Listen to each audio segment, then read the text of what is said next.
নির্যাতন করা, জুলুম করা, দুর্বলের উপর আক্রমণ করা, এগুলা পাপ। অত্যাচার করা পাপ, দখলদারি করা, চাঁদাবাজি করা, এগুলা পাপ, এগুলা বর্জনীয় পাপ, এগুলা করা যাবে না। এই জন্য চাঁদাবাজি অন্যায়, দখলদারি এটা অন্যায়, এটা খুব ভালোভাবে মনে রাখা। চাঁদাবাজি, দখলদার এদেরকে দেখলে সামর্থ্য থাকলে বাধা দেওয়া, এদেরকে বাধা দেওয়া, প্রতিরোধ করার চেষ্টা করা। রাসূলুল্লাহ সাল্লাল্লাহু আলাইহি সাল্লাম বলেন, মান রাআ মিনকুম মুনকারা, তোমাদের মধ্যে কেউ যদি কোনো অপছন্দনীয় কাজ দেখে, যে কাজটা গুনাহ, যেটা অন্যায়, ফালিয়ুগাইয়িরহু বিয়াদি, হাত দিয়ে সে বাধা দিবে, সেটা পরিবর্তন করে দিবে।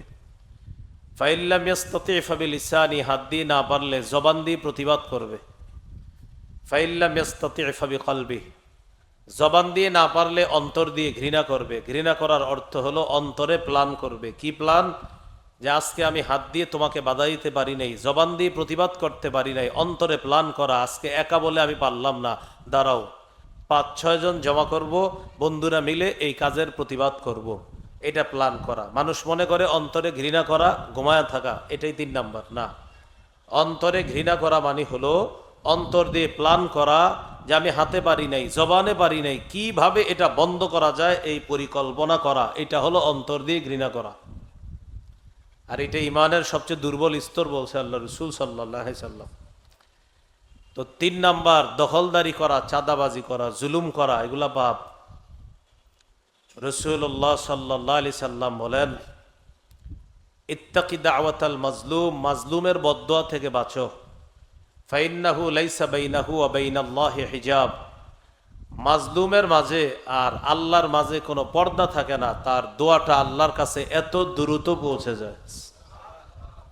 আল্লাহ তাআলা শপথ করে বলে, ওয়া ইজ্জাতি লা আনসুরান্নাকা ওয়ালাউ বা'দা হিন, ও মাজলুম, আমি শপথ করতেছি আমার ইজ্জতের, বিলম্বে হলেও আমি আল্লাহ অবশ্যই তোমাকে সাহায্য করব।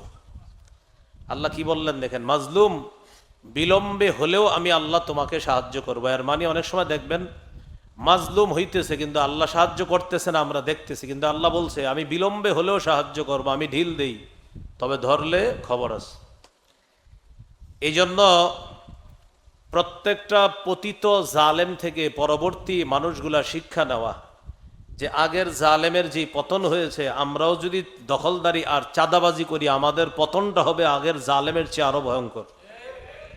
এটা প্রতিটা পতিত জালেম থেকে পরবর্তীরাই শিক্ষা না নিলে ভবিষ্যতে তারাও ভয়ঙ্কর বিপদে পড়বে। আল্লাহ আমাদেরকে যে কোনো ধরনের জুলুম করা থেকে হেফাজত করেন। 4 নাম্বার, আজ-জুনুবুল বাহিমিয়া, পশু সুলভ কোনো আচরণ আপনি নিজের মধ্যে দাবি করা, এটা পাপ। কুকুর রাস্তায় যা করে এই কাজ মানুষ করা, এটা পাপ, এটা অন্যায়। কুকুর বুঝে না, মানুষ এটা করা, এটা পাপ, এটা অন্যায়। জিনা ব্যভিচার করা, এটা অন্যায়। তো আমাদের রাষ্ট্রে এমন একটা ষড়যন্ত্র চলছে এখনো, যদিও এটা এখনো বন্ধ হয় নাই, গোপনে চলছে এটা। জিনাকে রাষ্ট্রীয়ভাবে বৈধতা দেওয়ার একটা ষড়যন্ত্র চলতেছে। আমাদের দেশের একদল ইসলাম সম্পর্কে অজ্ঞ নারী মাননীয় প্রধান উপদেষ্টার কাছে একটা প্রতিবেদন জমা দিয়েছে। 318 পৃষ্ঠা ব্যাপী প্রতিবেদনের একটা ধারা এমন, যৌনকর্মীদেরকে শ্রম অধিকার আইনে শ্রমিকদের মর্যাদা দেওয়া। নাউজুবিল্লাহ। এই অধিকার প্রতিষ্ঠিত হওয়া মানে সূরা নূরের 2 নম্বর আয়াতের সরাসরি বিরোধিতা করে ঈমান চলে যাওয়া। আল্লাহ তাআলা বলেন, আয-যানিয়াতু ওয়াজ-যানি ফাজলিদু কুল্লা ওয়াহিদিম মিনহুমা মিআতা জালদা, অবিবাহিত ব্যভিচারিণী নারী পুরুষকে 100 বেত্রাঘাত করা হবে। বিবাহিত ব্যভিচারিণী নারী পুরুষকে পাথর মেরে হত্যা করা হবে। এই বিধান আল্লাহর। যৌনকর্মীদেরকে শ্রম অধিকার আইনে শ্রমিকদের মর্যাদা দেওয়ার অর্থ হলো সরাসরি আল্লাহর কোরআনের বিরোধিতা করা। এটা বর্জনীয় পাপ। এই পাপ যদি জাতি বর্জন না করে আর যে দেশে 90% বেশি মুসলমান, তারা যদি এটা প্রতিবাদ না করে, তাহলে গজব ওই দেশের সবার উপর আসবে। প্রচুর গরম। আল্লাহর শুকর যে আল্লাহ আমাদেরকে ফ্যানের ব্যবস্থা করে দিয়েছেন, আমাদের উপর ফ্যান চলতেছে। এমন জামানা গিয়েছে যখন ফ্যানেরও ব্যবস্থা ছিল না। এই জন্য তাদের চেয়েও আল্লাহ আমাদেরকে অনেক বেশি সুখ শান্তি দিয়েছেন। এই জন্য শুকরিয়া আদায় করছি, আলহামদুলিল্লাহ। আমি আপনাদের সামনে সূরা আনআমের 120 নম্বর আয়াত এবং একই সূরার 151 নম্বর আয়াতে কারিমা তেলাওয়াত করেছি। সূরা আনআমের 120 নম্বর আয়াতে আল্লাহ বলেন, ওয়াদারু যাহিরাল ইসমি ওয়া বাতিনাহ, তোমরা প্রকাশ্য গুনাহ ছেড়ে দাও, গোপন গুনাহ ছেড়ে দাও। প্রকাশ্য পাপ ছেড়ে দাও, গোপন পাপ ছেড়ে দাও। সহজ কথা, যেই পাপগুলো আমরা সবার সামনে করি, প্রকাশ্যে করি, আল্লাহর হুকুম এগুলা ছেড়ে দেওয়া। যে পাপগুলো আমরা আড়ালে আবডালে করি, আল্লাহর হুকুম এগুলাও ছেড়ে দেওয়া। পাপ মৌলিকভাবে দুই প্রকার, তারকুল মা'মুর ওয়া ফি'লুল মাহজুর। এক নম্বর, আল্লাহর যত আদেশ আছে এই আদেশগুলা ছেড়ে দেওয়া পাপ। দুই নম্বর, আল্লাহর যত নিষেধ আছে এই নিষেধগুলা করা পাপ। আল্লাহর আদেশগুলা না করা পাপ, আল্লাহর নিষেধগুলো করা পাপ। যেমন আল্লাহ তাআলার হুকুম, আকিমুস সালাহ, তোমরা নামাজ কায়েম করো, এটা হলো আল্লাহর হুকুম। ওয়া আতুজ যাকাত, যাকাত আদায় করো, আল্লাহর হুকুম। এখন এই হুকুম তরক করা পাপ, হুকুম ছেড়ে দেওয়া পাপ। ইয়া আইয়ুহাল্লাযীনা আমানুর কাউ ওয়াসজুদু ওয়া'বুদু রাব্বাকুম ওয়াফআলুল খায়র, হে ঈমানদারগণ, তোমরা রুকু করো, তোমরা সিজদা করো, তোমরা তোমাদের রবের ইবাদত করো, তোমরা ভালো কাজ করো, এগুলা আল্লাহর হুকুম। এখন এই হুকুমগুলা না করা পাপ, এই হুকুমগুলো বর্জন করা পাপ। তো এই জন্য আল্লাহর যত আদেশ আছে তথা আদেশকৃত যে বিষয়গুলা, করণীয় বিষয়গুলা না করা পাপ, বর্জনীয় বিষয়গুলা করা পাপ। বর্জনীয় যেমন সূরা আলী ইমরানের 131 নম্বর আয়াতে আছে, ইয়া আইয়ুহাল্লাযীনা আমানু লা তা'কুলুর রিবা আদআফাম মুদাআফা, হে ঈমানদারগণ, তোমরা বহুগুণে বৃদ্ধি করে সুদ খেও না, চক্রাকারে বৃদ্ধি করে সুদ খেও না। এখন নিষেধ হলো সুদ খাওয়া, এটা নিষেধ। এখন কেউ যদি এই নিষিদ্ধ বিষয়টা করে, সেটা পাপ। তো সুদের কারবার এটা না করা আল্লাহর নিষেধ, এটা যদি কেউ করে পাপ। নামাজ পড়া আল্লাহর আদেশ, কেউ যদি নামাজ না পড়ে এটা পাপ। তো সহজে মনে রাখবো, পাপ মৌলিকভাবে দুই প্রকার, করণীয় বিষয়গুলা না করা পাপ, দুই নাম্বার বর্জনীয় বিষয়গুলা করা পাপ। আল্লাহ আমাদেরকে উভয় প্রকার পাপ থেকে হেফাজত করেন। দুই নাম্বার প্রকারটা কি ছিল? বর্জনীয় বিষয়গুলা করা পাপ। বর্জনীয় বিষয়গুলা মৌলিকভাবে চার প্রকার। বর্জনীয় যে পাপগুলা আছে এগুলা মৌলিকভাবে চার প্রকার। এক নম্বর, আয-যুনুবুল মালাকিয়া, আল্লাহর সাথে সম্পর্কিত কিছু সিফাত আছে, এই সিফাতগুলা কোনো মাখলুক নিজের মধ্যে দাবি করা পাপ। যেমন ফেরাউন বলেছে, আনা রব্বুকুমুল আলা, আমি তোমাদের বড় রব। নাউজুবিল্লাহ। রব এটা আল্লাহর সিফাত। কেউ যদি বলে আমি রব, এটা ভয়ঙ্কর পাপ, ঈমান চলে যাবে। রব হলেন খালেক, সৃষ্টিকর্তা, বানানেওয়ালা, আসমান জমিন তিনি বানিয়েছেন। কোনো মানুষ যদি দাবি করে না আসমান জমিন আমি বানিয়েছি, নাউজুবিল্লাহ, তাহলে আল্লাহর সাথে সম্পর্কিত কোনো বিষয় মানুষের মধ্যে দাবি করা এটা পাপ, এটা বর্জনীয়, এটা করা যাবে না। 2 নাম্বার আয-যুনুবুশ শায়তানিয়া, শয়তানের সাথে সম্পর্কিত কিছু পাপ। শয়তান তো শয়তানি করবে, এগুলা কোনো মানুষ করা পাপ। যেমন আল হাসাদ, হিংসা করা শয়তানের কাজ, এটা মানুষ করা পাপ। শয়তান তো শয়তানি করে, ওর তো সবই গুনাহ, কিন্তু মানুষ এটা করা পাপ। রাসূলুল্লাহ সাল্লাল্লাহু আলাইহি সাল্লাম বলেন, ইয়াকুম আল হাসাদ, তোমরা হিংসা থেকে বাঁচো। ফাইন্নাল হাসাদা ইয়াকুলুল হাসানাত কামা তাকুলুন নারুল হাতাব। হিংসা নেক আমলকে এমনভাবে খেয়ে ফেলে, ধ্বংস করে ফেলে, যেমন আগুন কাঠকে জ্বালিয়ে পুড়িয়ে শেষ করে দেয়। হিংসা নেক আমলগুলা এইভাবে খেয়ে জ্বালিয়ে পুড়িয়ে শেষ করে দেয়, বলি নাউজুবিল্লাহ। 3 নাম্বার আয-যুনুবুস সাবউইয়া, নির্যাতন করা, জুলুম করা, দুর্বলের উপর আক্রমণ করা, এগুলা পাপ। অত্যাচার করা পাপ, দখলদারি করা, চাঁদাবাজি করা, এগুলা পাপ, এগুলা বর্জনীয় পাপ, এগুলা করা যাবে না। এই জন্য চাঁদাবাজি অন্যায়, দখলদারি এটা অন্যায়, এটা খুব ভালোভাবে মনে রাখা। চাঁদাবাজি, দখলদার, এদেরকে দেখলে সামর্থ্য থাকলে বাধা দেওয়া, এদেরকে বাধা দেওয়া, প্রতিরোধ করার চেষ্টা করা। রাসূলুল্লাহ সাল্লাল্লাহু আলাইহি সাল্লাম বলেন, মান রাআ মিনকুম মুনকারা, তোমাদের মধ্যে কেউ যদি কোনো অপছন্দনীয় কাজ দেখে, যে কাজটা গুনাহ, যেটা অন্যায়, ফালিয়ুগাইয়িরহু বিয়াদি, হাত দিয়ে সে বাধা দিবে, সেটা পরিবর্তন করে দিবে।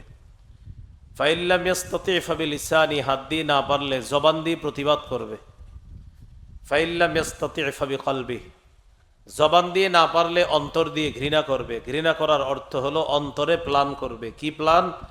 যে আজকে আমি হাত দিয়ে তোমাকে বাধা দিতে পারি নাই, জবান দিয়ে প্রতিবাদ করতে পারি নাই, অন্তরে প্ল্যান করা, আজকে একা বলে আমি পারলাম না, দাঁড়াও 5-6 জন জমা করব, বন্ধুরা মিলে এই কাজের প্রতিবাদ করব, এটা প্ল্যান করা। মানুষ মনে করে অন্তরে ঘৃণা করা ঘুমায়া থাকা, এটাই 3 নাম্বার না।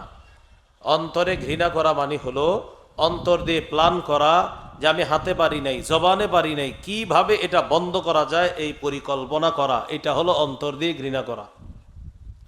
আর এটা ইমানের সবচেয়ে দুর্বল স্তর বলছে আল্লাহ রাসূল সাল্লাল্লাহু আলাইহি সাল্লাম। তো 3 নাম্বার, দখলদারি করা, চাঁদাবাজি করা, জুলুম করা, এগুলা পাপ। রাসূলুল্লাহ সাল্লাল্লাহু আলাইহি সাল্লাম বলেন, ইত্তাকি দাওয়াতাল মাজলুম, মাজলুমের বদদুয়া থেকে বাঁচো। ফাইন্নাহু লাইসা বাইনাহু ওয়া বাইনাল্লাহি হিজাব, মাজলুমের মাঝে আর আল্লাহর মাঝে কোনো পর্দা থাকে না, তার দোয়াটা আল্লাহর কাছে এত দ্রুত পৌঁছে যায়। আল্লাহ তাআলা শপথ করে বলে, ওয়া ইজ্জাতি লা আনসুরান্নাকা ওয়ালাউ বা'দা হিন, ও মাজলুম, আমি শপথ করতেছি আমার ইজ্জতের, বিলম্বে হলেও আমি আল্লাহ অবশ্যই তোমাকে সাহায্য করব। আল্লাহ কি বললেন দেখেন, মাজলুম, বিলম্বে হলেও আমি আল্লাহ তোমাকে সাহায্য করবো। এর মানে অনেক সময় দেখবেন মাজলুম হইতেছে কিন্তু আল্লাহ সাহায্য করতেছে না, আমরা দেখতেছি, কিন্তু আল্লাহ বলছে আমি বিলম্বে হলেও সাহায্য করব, আমি ঢিল দেই, তবে ধরলে খবর আছে। এই জন্য প্রত্যেকটা পতিত জালেম থেকে পরবর্তী মানুষগুলা শিক্ষা নেওয়া, যে আগের জালেমের যে পতন হয়েছে, আমরাও যদি দখলদারি আর চাঁদাবাজি করি, আমাদের পতনটা হবে আগের জালেমের চেয়ে আরো ভয়ঙ্কর। এটা প্রতিটা পতিত জালেম থেকে পরবর্তীরাই শিক্ষা না নিলে ভবিষ্যতে তারাও ভয়ঙ্কর বিপদে পড়বে। আল্লাহ আমাদেরকে যে কোনো ধরনের জুলুম করা থেকে হেফাজত করেন। 4 নাম্বার, আয-যুনুবুল বাহিমিয়া, পশু সুলভ কোনো আচরণ আপনি নিজের মধ্যে দাবি করা, এটা পাপ। কুকুর রাস্তায় যা করে এই কাজ মানুষ করা, এটা পাপ, এটা অন্যায়। কুকুর বুঝে না, মানুষ এটা করা, এটা পাপ, এটা অন্যায়। জিনা ব্যভিচার করা, এটা অন্যায়। কিন্তু আমাদের রাষ্ট্রে এমন একটা ষড়যন্ত্র চলছে এখনো, যদিও এটা এখনো বন্ধ হয় নাই, গোপনে চলছে। এটা জিনাকে রাষ্ট্রীয়ভাবে বৈধতা দেওয়ার একটা ষড়যন্ত্র চলতেছে। আমাদের দেশের একদল ইসলাম সম্পর্কে অজ্ঞ নারী মাননীয় প্রধান উপদেষ্টার কাছে একটা প্রতিবেদন জমা দিয়েছে। 318 পৃষ্ঠা ব্যাপী প্রতিবেদনের একটা ধারা এমন যৌন কর্মীদেরকে শ্রম অধিকার আইনে শ্রমিকদের মর্যাদা দেওয়া, নাউজুবিল্লাহ। এই অধিকার প্রতিষ্ঠিত হওয়া মানে সূরা নূরের 2 নম্বর আয়াতের সরাসরি বিরোধিতা করে ঈমান চলে যাওয়া। আল্লাহ তাআলা বলেন, আয-যানিয়াতু ওয়াজ-যানি ফাজলিদু কুল্লা ওয়াহিদিম মিনহুমা মিআতা জালদা। অবিবাহিত ব্যভিচারিণী নারী পুরুষকে 100 বেত্রাঘাত করা হবে। বিবাহিত ব্যভিচারিণী নারী পুরুষকে পাথর মেরে হত্যা করা হবে। এই বিধান আল্লাহর। যৌনকর্মীদেরকে শ্রম অধিকার আইনে শ্রমিকদের মর্যাদা দেওয়ার অর্থ হলো সরাসরি আল্লাহর কোরআনের বিরোধিতা করা। এটা বর্জনীয় পাপ। এই পাপ যদি জাতি বর্জন না করে, আর যে দেশে 90% বেশি মুসলমান, তারা যদি এটা প্রতিবাদ না করে, তাহলে গজব ওই দেশের সবার উপর আসবে। এখন আপনারা বলেন তো, কোরআনের কোনো বিধান পরিবর্তন হওয়া সমস্যাটা কি শুধু হুজুরদের না সবার? সবার, সব মুসলমানদের সমস্যা এটা। তো বলছিলাম, পশু সুলভ কোনো আচরণ নিজের মধ্যে আনা এটা পাপ।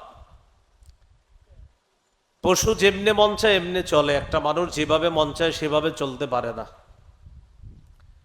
সূরা আরাফের 54 নম্বর আয়াতে আল্লাহ বলেন, আলা লাহুল খালকু ওয়াল আমর, শোনো, সৃষ্টি যার, হুকুম তার, আইন তার। এটা আল্লাহর বিধান। এখন কোনো মানুষ যদি বলে শরীর আমার, সিদ্ধান্ত আমার, আমার যা মন চায় আমি তা করব, শরীর আমার, সিদ্ধান্ত আমার, এর অর্থ হলো সূরা আরাফের 54 নম্বর আয়াতের বিরোধিতা করা। আমি আপনি এখানে যারা বসা, আমাদের এই শরীরটা বানাইছে কে? তাহলে শরীর কার হলো? আল্লাহর। তাহলে বলেন তো, সৃষ্টিকার। এই সৃষ্টি কিভাবে চলবে, এই আইন দিবে কে? তাহলে বলেন তো, সৃষ্টিকার, হুকুম কার? আসমান কার? জমিন কার? এই আসমান জমিন এইখানে চলবে কিভাবে, হুকুম হবে কার? তাহলে বলেন তো, সৃষ্টিকার, সিদ্ধান্ত কার? আল্লাহ। তো মূল কথা আবার চলে আসি। পাপ মৌলিকভাবে 2 প্রকার। একটা হলো আদেশকৃত বিষয়, করণীয় বিষয়গুলা ছেড়ে দেওয়া পাপ। 2 নাম্বার বর্জনীয় বিষয়গুলা করা পাপ। বর্জনীয় বিষয়গুলো আবার মৌলিকভাবে 4 প্রকার। 1 নম্বর, রবের সাথে সম্পর্কিত কোনো সিফাত, গুণাবলী, এগুলা কোনো মানুষ নিজের মধ্যে দাবি করা, এটা পাপ। শয়তানের কোনো বিষয় মানুষ নিজের মধ্যে নিয়ে আসা, এটা পাপ। 3 নম্বর, আয-যুনুবুস সাবউইয়া, জুলুম করা, নির্যাতন করা, দুর্বলের উপর আক্রমণ করা পাপ। 4 নাম্বার, আয-যুনুবুল বাহিমিয়া, পশু সুলভ কোনো আচরণ নিজের মধ্যে আনা, এটা পাপ। আল্লাহ আমাদেরকে যে কোনো ধরনের পাপ থেকে হেফাজত করেন। মাইকের আওয়াজ নতুন করে মনে ইকু দিচ্ছেন ভাই, ইকু দিয়েন না। হ্যাঁ, ইকু টিকু কিচ্ছু দিয়েন না, নর্মাল। আমি মানুষ, নর্মাল আওয়াজও নর্মাল রাখেন, কিচ্ছু দিয়েন না, একদম ধরবেনই না। আওয়াজ যত সাধারণ থেকে সাধারণ করা যায়, অসাধারণ করার কোনো দরকার নাই। হ্যাঁ, তাহলে পাপ মৌলিকভাবে 2 প্রকার। একটা হলো করণীয় বিষয়গুলা ছেড়ে দেওয়া, আর একটা বর্জনীয় বিষয়গুলা করা। বর্জনীয় বিষয়গুলো আবার মৌলিকভাবে গেল 4 প্রকার। এবার আমার সাথে বলেন, বলেন, সব বিষয়গুলো গবেষণা করলে পাপ আরো 2 প্রকার বের হয়। বড় পাপ, ছোট পাপ, কবিরা গুনাহ, সগীরা গুনাহ। এ তো ছোটবেলা থেকেই শুনে আসছি, ঠিক না? তো সবগুলা পাপ যদি আমরা গবেষণা করি, তাহলে আবার পাপ হয় 2 প্রকার। একটা কবিরা আর একটা সগীরা, মানে বড় পাপ, ছোট পাপ। সূরা নিসার 31 নম্বর আয়াতে আল্লাহ বলেন, ইন তাজতানিবু কাবাইরা মা তুনহাউনা আন, যদি তোমরা কবিরা গুনাহ থেকে বাঁচো, নুকাফির আনকুম সাইয়্যাতিকুম, আমি আল্লাহ খুশি হয়ে তোমাদের সগীরা গুনাহগুলা মাফ করে দিব। ওয়া নুদখিলকুম মুদখালান কারীমা, মৃত্যুর পর আমি তোমাদেরকে সম্মানের জায়গা জান্নাতে প্রবেশ করাবো। তাহলে আজকে থেকে আমরা কবিরা গুনাহগুলা, প্রকাশ্যে হোক গোপনে হোক, যে কবিরা গুনাহগুলা এই মুহূর্তে ছেড়ে দেওয়ার ওয়াদা করতেছি যে আমরা ছেড়ে দিলাম। এটা হলো আজকের প্রথম আলোচনা। আল্লাহর হুকুম, প্রকাশ্য পাপ ছেড়ে দাও, গোপন পাপ ছেড়ে দাও। এবার আসি একটু গোপন পাপ সম্পর্কে। গোপন পাপ কি জিনিস? আগে একটা হাদিস শুনি, তারপর একটু আমরা আলোচনা শুনি। ইবনে মাজা হাদিসের কিতাব 3542 নম্বর হাদিস। এই হাদিসের মধ্যে আছে রাসূলুল্লাহ সাল্লাল্লাহু আলাইহি সাল্লাম বলেন, লা আ'লামান্না আকওয়ামান মিন উম্মতি ইয়াতুনা ইয়াওমাল কিয়ামাতি বিহাসানাতিন আমসালি জিবালি তিহামাতা বাইদা। আমি আমার উম্মতের এমন একদল মানুষকে চিনি যারা কিয়ামতের ময়দানে তিহামা এলাকার সাদা পাহাড়ের মতো বিশাল বড় বড় নেকির পাহাড় নিয়ে কিয়ামতের মাঠে উপস্থিত হবে। এই অংশে সুবহানাল্লাহ বলারই কথা, কিন্তু একটু পরে কি বলে দেখেন, ফায়াজআলুহাল্লাহু হাবাআম মানসুরা। আল্লাহ তাদের এই বিশাল বড় বড় পাহাড়ের মতো আমলগুলাকে আল্লাহ নাই করে দিবে, অদেখা বিক্ষিপ্ত ধূলিকণার মতো করে দিবে। বলি নাউজুবিল্লাহ। তাহলে প্রথম অংশে মনে হলো সুবহানাল্লাহ, আল্লাহ কি করবে? তাদের এই বিশাল বড় আমলগুলা নাই করে দিবে। সাহাবায়ে কেরাম প্রশ্ন করলেন, সিফহুম লানা ইয়া রাসূলুল্লাহ, বড় ভয়ঙ্কর বিষয়, এরা কারা যারা এত বড় বড় নেকির পাহাড় নিয়ে যাবে, তাদের আমল আল্লাহ ধ্বংস করে দিবে, তাদের ব্যাপারে জানতে চাই। রাসূলুল্লাহ সাল্লাল্লাহু আলাইহি সাল্লাম বললেন, তারা দেখতে তোমাদের মতোই, তাদের চামড়া তোমাদের চামড়ার মতো। ইয়াখুযুনা মিনাল লাইল কামা তাখুযুনা, তোমরা রাতে যেমন তাহাজ্জুদ পড়ো, তারাও রাতে তাহাজ্জুদ পড়বে।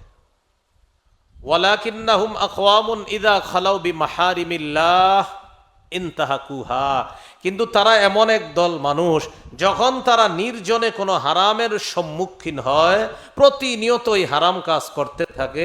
মানুষ জানে সে তাহাজ্জুদ গুজার, মানুষ জানে সে বড় আল্লাহ ওলি, মানুষ জানে সে অনেক বেশি ইবাদত করে, কিন্তু সে যখন পর্দার আড়ালে যায়, প্রতিনিয়ত হারাম কাজ পাওয়া মাত্রই সেই হারামের মধ্যে লিপ্ত হয়ে যায়। তাদের আমলগুলা কিয়ামতের ময়দানে আল্লাহ নাই করে দিবে, নাই। এ হলো গোপন পাপের ভয়াবহতা। আমার একটা আলোচনা আছে, আমল নষ্ট কেন হয়। এর মধ্যে 11টা কারণের আলোচনা আছে, যারা নিয়মিত শোনেন পেয়ে যাবেন। 11 নম্বর কারণটা হলো গোপন পাপের কারণে আল্লাহ মানুষের আমল, নেকের আমল নষ্ট করে দেয়। এখন আমরা আমাদের মূল আলোচনা জানি। গোপন পাপের বলি মৌলিক 4টি ক্ষতি আছে। কয়টি বলেন তো? গোপন পাপের কয়টি ক্ষতি? আর অনেকগুলা মৌলিক 4টা জানবো আমরা। 1 নম্বর, গোপন পাপী গোপনে পাপ করতে করতে এক পর্যায়ে তার কাছে পাপকে ভালো মনে হয়, ভালো কাজকে খারাপ মনে হয়। সে শুধুমাত্র মানুষকে দেখানোর জন্য ভালোগুলা করে, তো মন থেকে করে না। গোপনে যে পাপ করে, নিয়মিত পাপ করতে করতে তার কাছে পাপের কাজটাকে ভালো মনে হয়, ভালো কাজটা খারাপ মনে হয়। সূরা ফাতিরের 8 নম্বর আয়াত, 22 পারা 14 নম্বর পৃষ্ঠা, হাফিজি কোরআন মাজিদ অনুযায়ী আল্লাহ তাআলা বলেন, আফামান যুয়্যিনা লাহু সুউ আমালিহি ফারাআহু হাসানা। ওই ব্যক্তি, যেই ব্যক্তির খারাপ কাজগুলা তার সামনে সাজিয়ে দেওয়া হয়েছে। আফামান যুয়্যিনা লাহু, যুয়্যিনা লাহু অর্থ হলো যার কাছে সাজিয়ে দেওয়া হয়েছে, সুউ আমালিহি, যার জন্য তার খারাপ কাজগুলাকে সুসজ্জিত করা হয়েছে, সাজিয়ে দেওয়া হয়েছে, মানে সে খারাপ কাজগুলাকে মনে করে ভালো। ফারাআহু হাসানা, সে দেখে এইগুলাকে ভালো, উত্তম মনে করে যে এইগুলাই তো ভালো কাজ। তা আল্লাহ বলেন এই ব্যক্তিকে ওই ব্যক্তির মতো, যেই ব্যক্তি ভালো কাজকে ভালো মনে করে, খারাপ কাজকে খারাপ মনে করে। বলেন তো, যে ভালোকে ভালো মনে করে আর যে খারাপকে খারাপ মনে করে, এই ব্যক্তি ওই ব্যক্তির মতো কখনো হবে যে ব্যক্তি ভালোকে মনে করে খারাপ আর খারাপকে মনে করে ভালো? দুইজনকে এক হবে কখনো?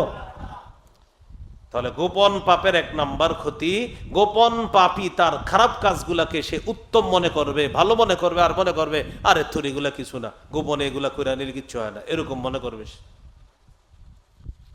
2 নাম্বার ক্ষতি, গোপনে পাপী পাপ করতে করতে আল্লাহর রহমতের দৃষ্টি থেকে দূরে সরে যায়, এক পর্যায়ে তার তওবার দরজা বন্ধ হয়ে যায়। বলি নাউজুবিল্লাহ। ইমাম ইবনে হাজম রহমতুল্লাহ আলাইহি বলেন, আল হাদার মিনাদ যুনুব খুসুসান যুনুবিল খালওয়াত।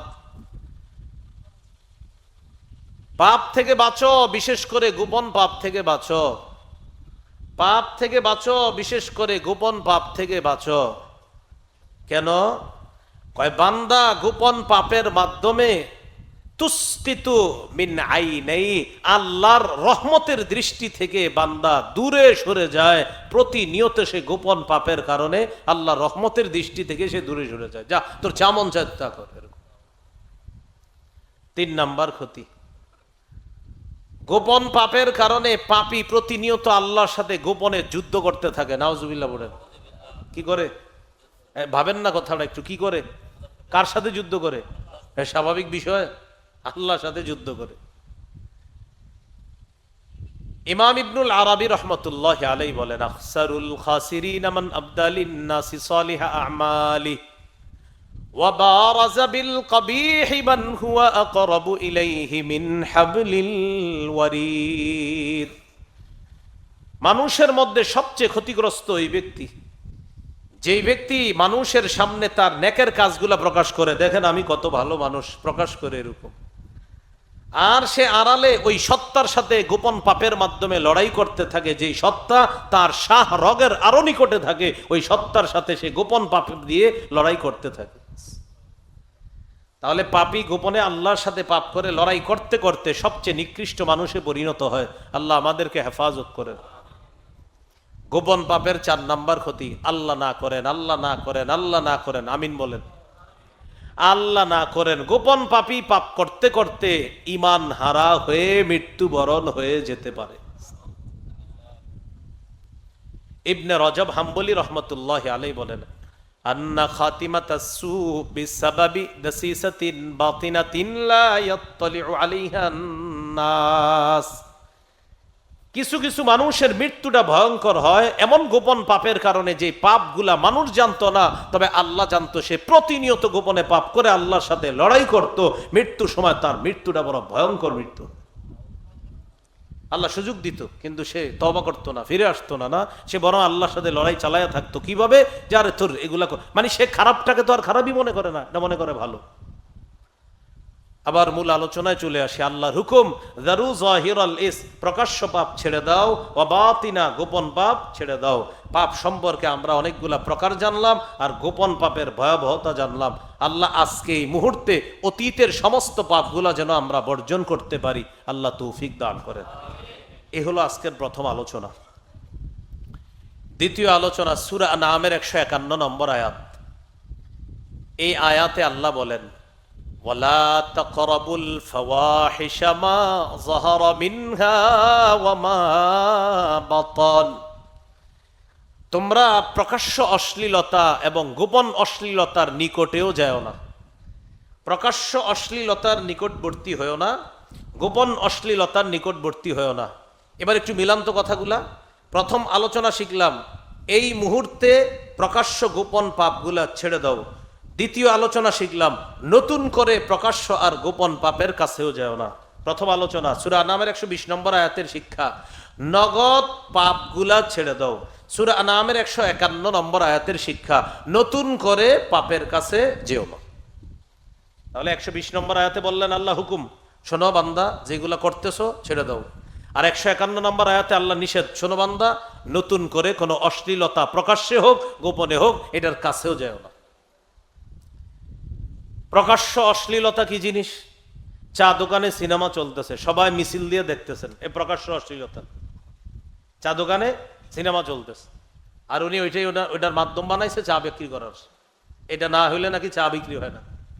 এখন আপনারা সবাই দেখতেছেন, তো এরকম মুরব্বী যারা, ছোট বড় যারাই দেখতেছে, মাঝে মাঝে এমনও সম্মুখীন হবেন, আপনি কোথাও গেছেন তো গাড়ি দিয়ে এক জায়গায় গেছেন, যাওয়ার পর একটা অ্যাড্রেস জিজ্ঞাসা করবেন। সাধারণত দোকানপাটে অ্যাড্রেসগুলো জিজ্ঞাসা করে, তেমন হয় কোথাও গেলে জিজ্ঞাসা করবেন, দেখবেন এমন ভাবে দেখতেছে, ভাই ও ভাই ও ভাই ডাকতেছেন, খোঁজ নাই। হঠাৎ থাকে, হ্যাঁ কি হয়েছে কি হয়েছে, এরকম এত গভীর মনোযোগ দিয়ে দেখতেছে। এটা প্রকাশ্য অশ্লীলতা, বেহায়াপনা। আল্লাহ তাআলা বলেন, ইন্নাল্লাযীনা ইউহিব্বুনা আন তাশিআল ফাহিশাতু ফিল্লাযীনা আমানু লাহুম আযাবুন আলীমুন ফিদ দুনিয়া ওয়াল আখিরাহ। 18 পারা 11-20টার একদম শুরুতে আছে, নিশ্চয়ই যারা ইমানদারদের মাঝে অশ্লীলতা ছড়িয়ে দিতে চায় তাদেরকে নবী আপনি জানিয়ে দেন দুনিয়া এবং আখিরাতে তাদের জন্য কঠিন শাস্তি রয়েছে, তাদের জন্য যন্ত্রণাদায়ক শাস্তি আছে।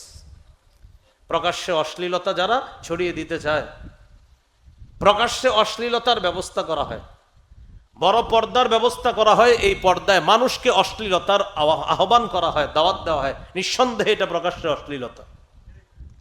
প্রকাশ্য অশ্লীলতার জন্য দোয়া চায়। কি চায় বলেন তো? দোয়া চায় যে আমার আগামী সিনেমাটা যেন আরো ভালো হয়, দোয়া চায়। আপনি চিন্তা করতে পারতেছেন, দোয়া চায়। প্রকাশ্য অশ্লীলতা এক তো ছড়ায় দেয়, সাথে সাথে আবার দোয়াও চায় আপনার কাছে, দোয়া চাইতেছে। তা আল্লাহ তাআলা বললেন প্রকাশ্য অশ্লীলতার নিকটবর্তী হয় না। আরেকটা হলো গোপন অশ্লীলতা, সেটা প্রত্যেকের পকেটে পকেটে থাকে নিয়মিত, চাইলেই সুযোগ আছে। ঘরের দরজা বন্ধ, জানালা বন্ধ, মা বাবা জানে ছেলেটা অঙ্ক করতেছে, ইংরেজি করতেছে, এটা হলো মা বাবার ধারণা, আত্মবিশ্বাস। কিন্তু এর চেয়ে আরো ভয়ঙ্কর কাজ হলো সে যে কি করতেছে এটা মা বাবার কল্পনার মধ্যেও নেই। সে আছে রাজবাড়ির কোনো এক ছোট্ট ঘরের একটা কামরার মধ্যে, কিন্তু সে বর্তমানে আমেরিকা বা অন্য কোনো দেশের সাথে কারোর সাথে তার সম্পর্ক চলতেছে, অথবা এমন কোনো অশ্লীলতায় সে জড়িয়ে পড়তেছে যে অশ্লীলতার সম্পর্ক ইউরোপের সাথে, কোনো ভয়ঙ্কর ভয়ঙ্কর অশ্লীলতার সম্পর্কে সে জড়িয়ে পড়ছে, অথচ সে আমাদের এই দেশের রাজবাড়িতে আছে। এটা সম্ভব কিভাবে? পকেটে পকেটে আছে সবার কাছে, সম্ভব চাইলে। করোনা ভাইরাস যখন হলো আমি মনে করছি যে আমাদের দেশের মানুষ অন্তত করোনার গজব আল্লাহ নিয়ে গেলে আগের চেয়ে নামাজি বেশি হবে এবং আগের চেয়ে অনেক ভালো হয়ে যাবে, এটা আমার বিশ্বাস হয়েছিল দেখার পর। করোনা ভাইরাস গেল, আমাদের বাংলাদেশের মিরপুর স্টেডিয়ামে গানের আয়োজন করে করোনাকে বিদায় জানালো যে করোনা থেকে আমরা এখন মুক্ত। এই মুক্ত জীবনকে সেলিব্রেশন করলো গানের মাধ্যমে। ঢাকার মিরপুর স্টেডিয়াম, চিন্তা করছেন, মানে করোনা বিদায়, আমরা এখন মুক্ত বাতাসে আছি, সেলিব্রেশন করছি কি দিয়ে? গান দিয়ে। তো এটা যখন দেখলাম বাসা আবার ওইদিকে, তো আপনার লালবাগ পড়াইতে হয়, তখন ওইদিকে গাড়ি ঘোড়া সব বন্ধ করে দিছে, লম্বা পথ হেঁটে যেতে হয়েছে। তো কি হলো আপনার ঘটনাটা? করোনা ভাইরাস গেছে, খুশিতে গান বাজাইতেছে। এটা হলো আপনার করোনার অবস্থা। তো করোনার সময় আরেকটা কি ঘটনা ঘটছে? স্কুল কলেজ সব বন্ধ, নতুন করে শুরু হলো কি? Online class. কি ক্লাস? 4, 5, 6 এর ছোট্ট ছোট্ট বাচ্চারা অনলাইন ক্লাস। তখন কি হলো আপনার? ইবলিস মাথায় ঢুকাইয়া দিল, হাজার হাজার মোবাইল ফোন বিক্রি হলো করোনার সময়। কেন? বাচ্চাদের জীবন নষ্ট হয়ে যাবে, ইবলিস বুঝাইলো এখন কি করতে হবে? অনলাইন ক্লাস চালু করো। বাস শুরু হয়ে গেল 4, 5, 6, 7 এ বাচ্চাদের হাতে মোবাইল। তো উঠলো, বাবা যদি এটা না কিনে দেয় হয়তো ঘর ছাড়বে, না হয় বাবাকে দুনিয়া থেকে বিদায় করে দিবে। এ হলো আপনার করোনা পরবর্তী আমাদের মুসলিম কান্ট্রির অবস্থা। তো আল্লাহ তাআলা বললেন গোপন অশ্লীলতার কাছেও তোমরা যেও না। সহিহ বুখারীর বর্ণনা 6612 নম্বর হাদিস, রাসূলুল্লাহ সাল্লাল্লাহু আলাইহি সাল্লাম বলেন, ইন্নাল্লাহা কাতাবা আলা ইবনি আদম হাজ্জাহু মিনাজ জিনা আদরাকা যালিকা লা মাহালা। আদম সন্তানকে আল্লাহ জিনার পরীক্ষা দ্বারা পরীক্ষা করবে। এই পরীক্ষায় সবাই পড়বে ফাজিনাল আইনি আন নাজরু, চোখের জিনা দেখা। বলেন চোখের পরীক্ষায় কে না পড়ে? ওয়াজিনাল লিসানাল মানতিক, মুখের জিনা কথা বলা। চোখ দিয়ে যাকে সরাসরি দেখা হারাম, মোবাইলে টেলিভিশনে নাটক সিনেমায় তাকে দেখা হারাম। চোখ দিয়ে সরাসরি যাকে দেখা হারাম, ভিডিও কলে তাকে দেখা হারাম। যার সাথে সরাসরি কথা বলা হারাম, তার সাথে মোবাইলে ঘন্টার পর ঘন্টা কথা বলা হারাম। যার সাথে কথা বলা হারাম, তাকে অপ্রয়োজনীয় মেসেজ লেখা, এটা হাতের জিনা। ওয়ান্নাফসু তামান্না ওয়া তাশতাহি, অন্তর কল্পনা করে, এটা অন্তরের জিনা। আমি যার সাথে কথা বললাম না জানি সে দেখতে কেমন, এই না জানি দেখতে কেমন কল্পনা শুরু হলো, আপনার অন্তরের জিনা শুরু হয়ে গেল। তা আল্লাহ তাআলা বললেন প্রকাশ্য অশ্লীলতা, গোপন অশ্লীলতার কাছে তোমরা যেও না। তো প্রকাশ্য অশ্লীলতা, গোপন অশ্লীলতার মধ্যে অন্যতম একটা কি? আল্লাহ বলেন ওয়ালা তাকরাবুজ জিনা ইন্নাহু কানা ফাহিশা, তোমরা জিনার নিকটবর্তী হও না, এটা অশ্লীল কাজ, এটা খারাপ কাজ, এটা ফাহেশা কাজ। জিনা এটা অশ্লীল কাজ, এটা ফাহেশা কাজ। কোন দেশে গজব আসার অন্যতম দুটি কারণ হলো, রাসূলুল্লাহ সাল্লাল্লাহু আলাইহি সাল্লাম বলেন, ইদা যাহারা যিনা ওয়ার রিবা ফি ক্বরিয়া ক্বাদ আহাল্লু বিআনফুসিহিম আযাবাল্লাহ।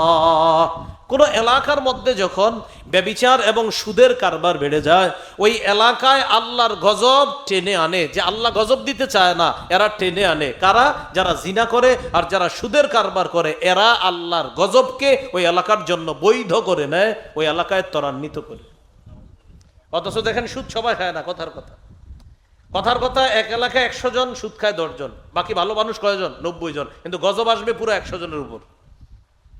সহিহ মুসলিমের বর্ণনা, আম্মাজান আয়েশা সিদ্দিকা রাদিয়াল্লাহু তাআলা আনহা বললেন, ইয়া রাসূলুল্লাহ, গজব আসে খারাপ মানুষদের উপরে, বুঝলাম, তো ভালো মানুষগুলোও কেন গজবে পড়বে? আম্মাজান জিজ্ঞাসা করছে।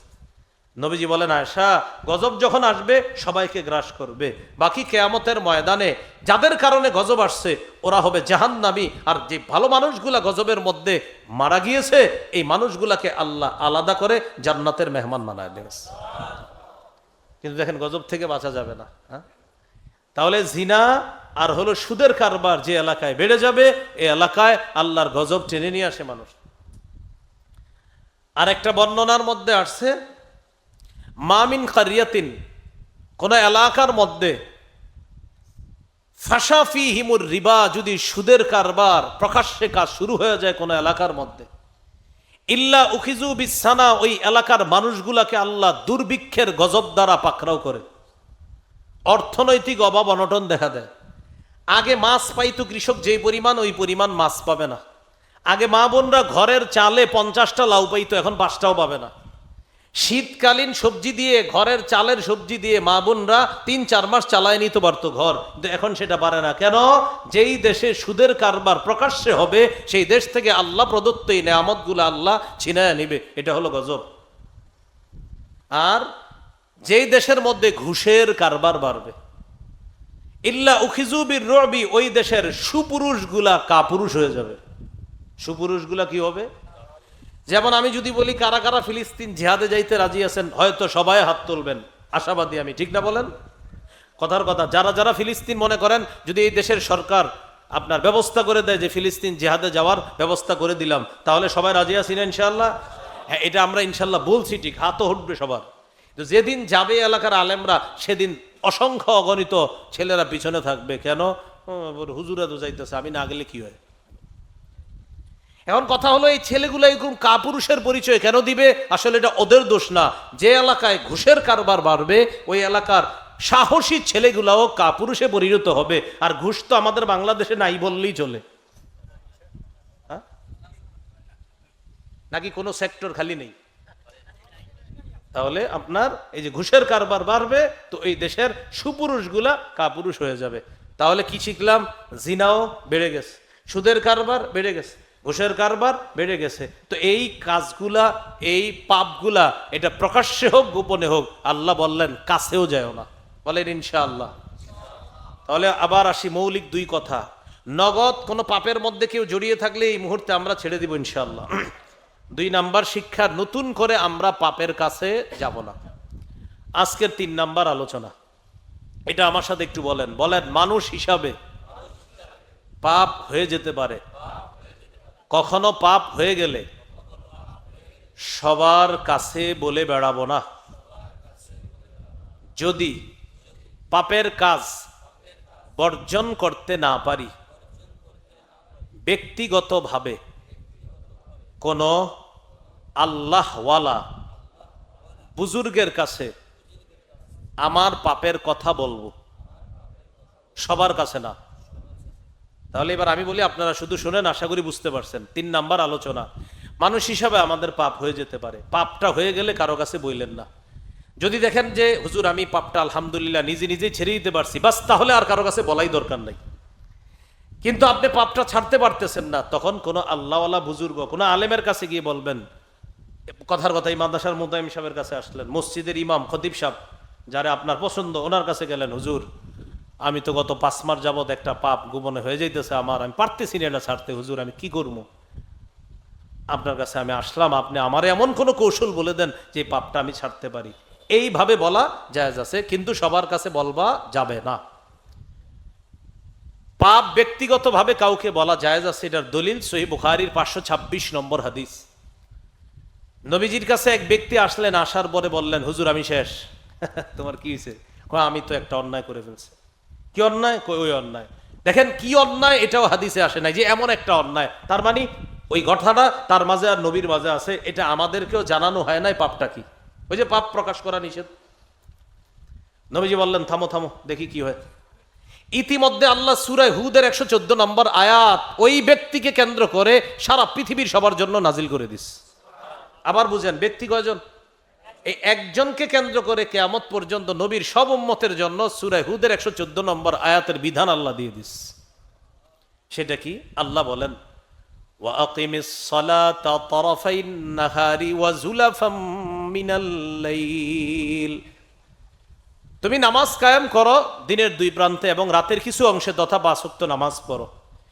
ইন্নাল হাসানাতি ইউযহিবনাস সাইয়্যাত, নিশ্চয়ই পুণ্যের কাজ পাপের কাজকে দূর করে দেয়। নামাজ পুণ্যের কাজের মধ্যে শ্রেষ্ঠ পুণ্য। এই পুণ্যের কাজ বান্দাদের কিছু কিছু পাপ হয়ে যায়। মাগরিব পড়ছে, এরপরে ওর কিছু পাপ হয়ে গেছে। এশার নামাজ পড়ছে, আল্লাহ বলে ও সুন্দরভাবে পড়ছে তো, মাঝের কিছু পাপ হয়ে গেছে ওর, আমি মাফ করে দিচ্ছি। তো এই সাহাবী নবীজিকে বললেন, হুজুর এটা কি আমার জন্য শুধু? নবীজি বললেন, না না না না, কিয়ামত পর্যন্ত আমার সব উম্মতের জন্য এই বিধান। আমার উম্মতের পাপ হবে কিছু কিছু পাপ, যে পাপগুলো আসলে ও ইচ্ছায় অনিচ্ছায় হয়ে যায় ওর দ্বারা কখনো কখনো। আবার যখন আল্লাহর দরবারে গিয়ে কায়মন বাক্যে সালাত আদায় করে, আর সেই পাপটা যদি কোনো বান্দার হক সম্পর্কিত পাপ না হয়, আল্লাহ ওর পাপগুলা ক্ষমা করে দেয়। নতুন একটা কথা চলে আসলো, বান্দার হক। বলেন কি আসলো? তাহলে এখান থেকে আমরা আরেকটা সবক শিখতে হবে। গুনাহ থেকে আমরা যে তওবা করব, তওবার জন্য মৌলিক 3টি শর্ত, সাথে আরেকটি শর্ত আমরা অ্যাড করব, মোট 4টি শর্ত। 1 নাম্বার শর্ত আল ইকলাউ আনিল মাসিয়া, অতীতের গুনাহ থেকে ফিরে আসা, খুব মনে রাখবেন। 2 নাম্বার আন-নাদামু আলাল মাসিয়া, অতীতের গুনাহের উপর অনুতপ্ত হওয়া, ছি ছি আমি এটা কি করলাম, অনুতপ্ত হওয়া। 3 নাম্বার আল আযামু বিল জাযাম, দৃঢ় প্রতিজ্ঞা করা আমি জীবনেও আর এটা আর করব না। তাহলে 3টা আবার বলি, সবাই একসাথে বলি, মনে থাকবে। বলেন, অতীতের গুনাহ থেকে ফিরে আসলাম। বলেন, অতীতের গুনাহের উপর অনুতপ্ত হলাম, প্রতিজ্ঞা করছি ভবিষ্যতে এই পাপ আমি আর করব না। কটা হলো? 3টা। 4 নাম্বারটা হলো, বান্দার কোনো হক আমার জিম্মায় থেকে থাকলে এই হক আদায় করে দিতে হবে। বান্দার হক আমার জিম্মায় থেকে থাকলে এই হক আদায় করে দিতে হবে। এই 4টা। তাহলে আমরা মূল আলোচনায় চলে যাই। 1 নাম্বার নগদ পাপ বর্জন করা, 2 নাম্বার নতুন করে পাপের কাছে যাওয়া যাবে না, 3 নাম্বার পাপ হয়ে যেতে পারে, হয়ে গেলে সবাইকে বলা যাবে না, ব্যক্তিগতভাবে কোনো আল্লাহওয়ালাকে বলে এই পাপটা থেকে বাঁচার চেষ্টা করব। রাসূলুল্লাহ সাল্লাল্লাহু আলাইহি সাল্লাম বলেন, কুল্লু উম্মতি মুআফান ইল্লাল মুজাহিরিনা, আমার উম্মতের সমস্ত পাপী যারা আছে আমি নবী আশাবাদী, তারা বিভিন্ন ভালো ভালো কাজের কারণে আল্লাহ তাদেরকে মাফ করে দিবে বলে আমি নবী আশাবাদী। কাদেরকে? পাপীদের। ইল্লাল মুজাহিরিনা, তবে যারা গুনাহ করে প্রকাশ করে দেয় তাদেরকে আল্লাহ মাফ করবে না। হ্যাঁ, গুরুত্বপূর্ণ কথা। আমার উম্মতের সকল পাপীকে আল্লাহ মাফ করে দিবে বলে আমি আশাবাদী, তবে যারা গুনাহ করে প্রকাশ করে দেয় তাদেরকে আল্লাহ মাফ করবে না। নবীজি বলেন, আমার উম্মতের কিছু উম্মত বোকার মতো রাতের বেলা পাপের কাজ করে, করার পর সকালবেলা অন্যদের কাছে বলে বেড়ায়, আমিলতুল বারিহাতা কাযা ওয়া কাযা। সকালবেলা মানুষের কাছে বলে আমি রাতে এই এই পাপ করেছি। নবীজি বলেন, আল্লাহ ওর পাপের উপর একটা পর্দা ফেলে রাখছিল, ও মানুষের কাছে পাপের কথাটা বলে দেওয়ার কারণে আল্লাহর পর্দাটা এই পাপ থেকে সে উঠায় নিস। আবার শোনেন, নবীজি বলেন, আমার এক উম্মত রাতে পাপ করছে, ওর পাপের উপর আল্লাহ পর্দা ফেলে রাখছে, আমার বান্দা তওবা করবে, আমি ওরে মাফ করে দিব, এই পাপটা আমি গোপনেই রাখবো, কাউরে আমি জানাবো না। আল্লাহর নবী বলেন, ও কি করে সকালবেলা বন্ধুদের কাছে বলে, মানুষের কাছে বলে আমি রাতে এই পাপ করছি। চা দোকানের সামনে দাঁড়ায় দাঁড়ায় বলে, গত রাতে এই এই নাটকগুলা দেখছি, আবার অন্যরা সমর্থন দেয়, ও এটা দেখছো, হ্যাঁ হ্যাঁ, নতুন কোনো নাটকের লিস্ট থাকলে আমাদেরকে দিবি, দেখি দেখা যায় কিনা। পাপ তো ওখানে বলে বেড়ায়, ফেসবুকে গর্বের সাথে স্ট্যাটাস দেয় যে আজকে এই পর্যন্ত এতটা নাটক দেখে আমি সমাপ্ত করলাম। ডিয়ার ফ্রেন্ডস, তোমরাও তোমাদের অভিমত শেয়ার করো। হাজার হাজার কোটি কোটি মানুষকে সে সাক্ষী বানাচ্ছে গুনাহের। সহিহ মুসলিমের হাদিস শোনেন, শোনার পর আজকে ফেসবুকে যারা গুনাহের কথা লিখেছেন আজকে রিমুভ করে দেন, আল্লাহ মাফ করেন। আজকের আগে যা করেছেন এটা কেটে ফেলেন। মুসলিমের হাদিস শোনার পর বুঝবেন কাটা দরকার আছে কিনা। কিয়ামতের ময়দানে কোন কোন পাপীকে আল্লাহ পর্দার আড়ালে নিবে। আমাদের সাথে যেন এমন আচরণই আল্লাহ করে। আমাদের উপায় নাই, উপায় নেই, আসলে উপায় নেই। আমি বয়ান করতেছি আপনাদের উদ্দেশ্য, আপনাদের মনে হচ্ছে আমি খুব ভালো মানুষ, আরে আমার উপায় নেই, উপায় নেই, কারো উপায় নেই। পর্দার আড়ালে ডাকবে, দেখে আল্লাহ বলবে আতারিফু জাম্বা কাজা ওয়া কাজা, এই বান্দা তুমি কি এই গুনাহ করছো, স্বীকার করো। বান্দা বল, জি আল্লাহ করি। আতুন কিরুমিন হাজা শাইয়া, একটা অস্বীকার করো, জি না। করছো, জি। তিনবার আল্লাহ স্বীকৃতি নিবে। কয়বার? তিনবার। তিনবার আকররাহু সালাসা, তিনবার স্বীকার করাবে। করছো, জি। করছো, জি। স্বীকার করো, জি। কি করা দরকার তোমাকে? পাপী তো। পর্দার আড়ালে আল্লাহ বলবে, চুপচাপ আস। আল্লাহ বলবেন, হ্যাঁ হ্যাঁ, কিছু ভালো কাজ আছে তোমার, অনেক ভালো, আমি আল্লাহ খুব পছন্দ করেছি। এগুলার কারণে পর্দার আড়ালেই ডান হাতে আমলনামা দিয়ে দিলাম, পাপগুলা গোপনে রেখে দিলাম, কারো সামনে প্রকাশ করলাম না, বাহিরে গিয়ে বলাও দরকার নেই, তোমাকে জান্নাতি বানায় দিলাম। যখন সেই মুসলিমের বর্ণনা, তো আপনি তো দুনিয়াতেই প্রকাশ করে দিচ্ছেন। আপনি দুনিয়াতে হাজার হাজার মানুষকে পাপের সাক্ষী বানাচ্ছেন, ফেসবুকে আপনি পাপের স্ট্যাটাস দিচ্ছেন। যুবক ভাইয়েরা আছেন এখানে, অনেক মাদ্রাসা সহ স্কুল কলেজ ভার্সিটি ছাত্র ভাইয়েরা আছেন, আল্লাহর হস্তে কোনো পাপ বন্ধুদের সাথেও শেয়ার করবেন না, কোনো পাপ ফেসবুকেও স্ট্যাটাস দিবেন না। হয়তো বললাম পাপ হয়ে গেলে যদি পাপটা ছাড়তে না পারেন, এলাকার কোন আল্লাহওয়ালা বুজুর্গের কাছে যান, ওনার কাছে গিয়ে বসেন, তার কাছে এক পর্যায়ে সুযোগ বুঝে তার কাছে আপনার পাপের কথাটা ব্যক্তিগতভাবে শেয়ার করেন। ইনশাল্লাহ এমন কোন পদ্ধতি বলে দিবে যে পদ্ধতিতে ওই বুজুর্গের সোহবতে আল্লাহ আপনাকে পাপ থেকে বাঁচার তৌফিক দান করবেন। মনে থাকবেন ইনশাআল্লাহ। এই হলো আজকে আমাদের 3 নাম্বার আলোচনা। আজকের 4 নাম্বার আলোচনা, আজকের আগে যা হওয়ার হয়েছে, আজকে থেকে আমরা বলেন যে কোনো পাপকে পাহাড়ের মতো মনে করা মুমিনের লক্ষণ। যে কোনো পাপকে মাছির মতো মনে করা ফাসেকের লক্ষণ। বলেন তো, পাপকে পাহাড়ের মতো মনে হওয়া এটা কিসের পরিচয়? পাপকে মাসি, নাথিং মনে হওয়া, এটা কার পরিচয়? ফাসেক। সহিহ বুখারীর বর্ণনা, আব্দুল্লাহ ইবনে মাসউদ রাদিয়াল্লাহু তাআলা আনহুর বর্ণনা, তিনি বলেন, ইন্নাল মুমিনা ইয়ারা যুনুবাহু কাআন্নাহু কাঈদুন তাহতা জাবাল ইয়াখাফু আন ইয়াকা আলাইহি। ইমানদার গুনাহকে মনে করবে পাহাড়, এই পাহাড় আমার উপরে পড়বে, আমি মারা যাব, আমি ধ্বংস হয়ে যাব। ইমানদার গুনাহকে এটা মনে করে। ওয়া ইন্নাল ফাজিরা ইয়ারা যুনুবাহু কাযুবাবিন মাররা আলা আনফিহি। পাপাচার গুনাহকে মনে করবে মাছির মতো, মাছি নাকের ডগার সামনে দিয়ে যায় আর চলে আসে। যেমন ফেরি দিয়ে বাস আসে, গাড়ি আসে, মানুষও পার হয়। মানুষ পার হইতে ভাড়া লাগে কিনা ফেরিতে? হ্যাঁ, নিয়ম কি? আরে বলেন নিয়ম কি? বলেন সবাই, লাগে। এটা হলো নিয়ম। ফেরিতে যারা এমনি আসবেন সেটারও ভাড়া লাগে। আমি যদি মালিক পক্ষ বলে ভাড়া না লাগে তাহলে সমস্যা নাই, কিন্তু যদি নিয়ম থাকে ভাড়া লাগে, কিন্তু আপনি ভাড়া দেন নাই, আপনি কোনোভাবে ফাঁকি দিয়ে চলে আসছেন, আর এটাকে আপনি একটা স্বাভাবিক অপরাধ মনে করেছেন, আপনার মধ্যে এখনো পরিপূর্ণ ঈমান আসেনি।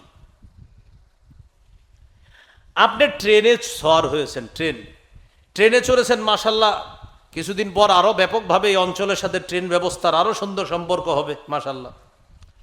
তো ট্রেনে সওয়ার হলেন, ঢাকা থেকে আপনি ট্রেনে আসলেন। আসার পর আপনি কোনোভাবে টিটিকে ফাঁকি দেওয়ার চেষ্টা করতেছেন। টিটি যখন আসছে বাথরুমে গিয়ে ঢুকছেন, ফাঁকিও দিছেন।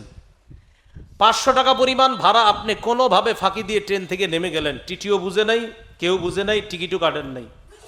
শেষে স্টেশন থেকে বের হওয়ার সময় টিকিট চেক আছে একটা, যেখান থেকে বের হবেন, এরপরে হলো টিকিট ফেলে দিতে পারবেন, এর আগ পর্যন্ত ফালানো যায় না, ওই যে চেক করে। ওখানেও কোনো না কোনোভাবে ফাঁকি দিয়ে বের হয়ে গেছেন। বের হয়ে বললেন, 500 বাঁচা গেছে। না, বাঁচেন নাই, আপনি মরছেন। আপনি বাঁচেন নাই, আপনি মরে গেছেন। রাষ্ট্রীয় ট্রেনে যদি ট্রেন ভাড়া কেউ ফাঁকি দেন তো রাষ্ট্রের সমস্ত মানুষের কাছে আপনি অপরাধী। কি করবেন? আপনার কাজ হলো ট্রেন কাউন্টারে যাবেন, টিকিট কাউন্টারে গিয়ে 500 টাকা যেহেতু মেরে দিয়েছেন, 500 টাকা পরিমাণ একটা টিকিট কিনবেন, কিনে ছিঁড়ে ফেলে দিবেন, আল্লাহ আমারে মাফ করেন, বাস। তারপরে আপনি এই বান্দার হক থেকে মুক্ত হবেন। এই কাজ যদি করতে পারেন বোঝা যাবে আপনার ইমান পাকাপোক্ত। এই টাকাটা মেরে দেওয়া আপনার কাছে পাহাড়ের মতো মনে হচ্ছে। আর যদি ওই যে বলেন 500 টাকা আর কি, না, মাসির মতো মনে করা ফাসেকের লক্ষণ। মনে থাকবেন ইনশাআল্লাহ? তাহলে এটা মনে করা যাবে না। মুমিন মসজিদে আসছেন অজু করতে, আসার পর দেখতেছেন আপনি অজুর পানি যখন আপনার পড়তেছে তখন আপনি অজুর ট্যাপটা ছেড়ে, কলটা ছেড়ে আরেকজনের সাথে কথা বলতে, কি অবস্থা, আপনার ছোট মায়ের বিয়ে হয়েছে আর পানি পড়তেছে, মসজিদের কলের পানি পড়তেছে আর আপনি বলতেছেন আপনার মেয়ের না বিয়ে হওয়ার কথা, কি অবস্থা, বিয়ে শাদী হয়েছে, এদিক দিয়ে পানি পড়তেছে। না, কেন পানি পড়বে আপনার? এই যে পানি নষ্ট করতেছেন, এই হক তো শুধু আপনার না, আপনি কিভাবে এটা নষ্ট করতেছেন? এই নষ্ট হওয়া যখন আপনার মাঝে উপলব্ধি আসবে, ইন্না লিল্লাহ, আমি এটা কি করলাম, হা হা, আপনি মুমিন। মনে থাকবেনি? আচ্ছা, মসজিদে ঢুকছেন, ঢুকার সময় দ্রুত দৌড়ে আসছেন, আসার পর বৃষ্টির দিনে আপনার জুতার নিচে কাদা আছে, ময়লা আছে, মসজিদের সামনে 15-20 জন মুসল্লির জুতা রাখা আছে। আপনি আসার পর আপনার অনেক দামি সম্মানিত জুতাগুলার নিচের কাদাগুলা দিয়ে আপনি তাড়াতাড়ি দৌড়ে মসজিদে ঢুইকা আপনার ওই সম্মানিত অনেক দামি জুতাগুলার কাদা দিয়ে সবার জুতাগুলা নষ্ট করছেন। এবার আপনি মসজিদে গিয়ে আল্লাহর হক আদায় করলেন, আল্লাহু আকবার, মাশাআল্লাহ। আল্লাহর হকে ভুলভ্রান্তি হইলে আল্লাহ চাইলে মাফ করে দিবে। এখন 15 জন মুসল্লি বাহিরে আসার পর জুতা পায়ে দেওয়ার পর, আরে কাজটা কে করলো?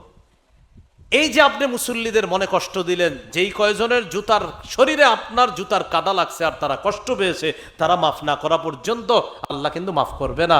আল্লাহর হক আদায় করতে গিয়ে বান্দার হক নষ্ট করলেন, রব তো রবের হক কবুল করে নিলেন, তো বান্দার হক যেটা নষ্ট করলেন সেটা রব মাফ করবে না যতক্ষণ ওই জুতাওয়ালারা আপনাকে মাফ না করবে। তাহলে কি শিখলাম? মসজিদে ঢুকার সময় আমার মধ্যে যখন এরকম মনে হবে আমার জুতার ময়লা যেন অন্য কোনো মুসলমান ভাইয়ের জুতার উপর না লাগে, এটা যদি মনে হয় আমার ভিতরে, আপনি মুমিন। প্রিয় ভাইয়ারা, বুঝে আসছেনি কথাগুলা?